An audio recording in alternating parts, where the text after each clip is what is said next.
I never cease to be amazed by the wisdom that is in the 14 rules. I like to call them 14 boring doors to a golden mansion. And what I mean by that, 14 boring doors to a golden mansion, is that no one is ever going to go into ecstasy from reading these 14 rules. They were written by someone who is a soldier, St. Ignatius of Loyola, and clearly not a poet. But when you explain those rules and you illustrate them with examples, with the help of images, it is amazing how those 14 rules resonate with everyone.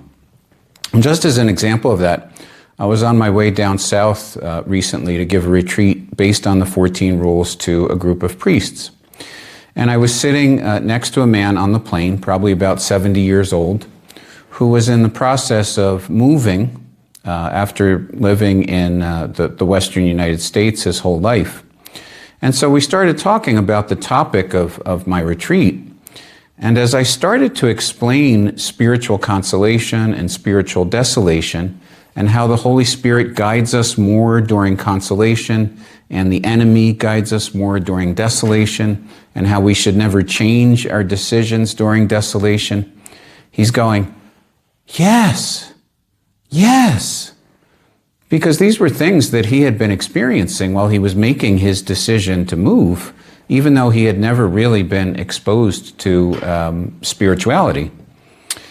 Then on the other end of the age spectrum, over the past few months, I've given the rules for discernment of spirits to a couple of different groups of young adults in Michigan and in Philadelphia.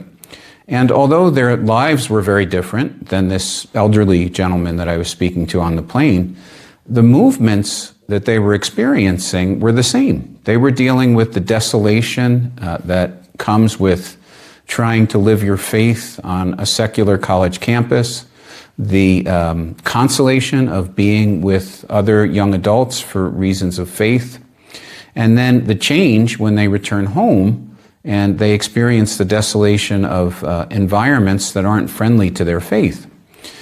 And the rules for discernment of spirits prepare them for those movements that they experience and help them to navigate those movements.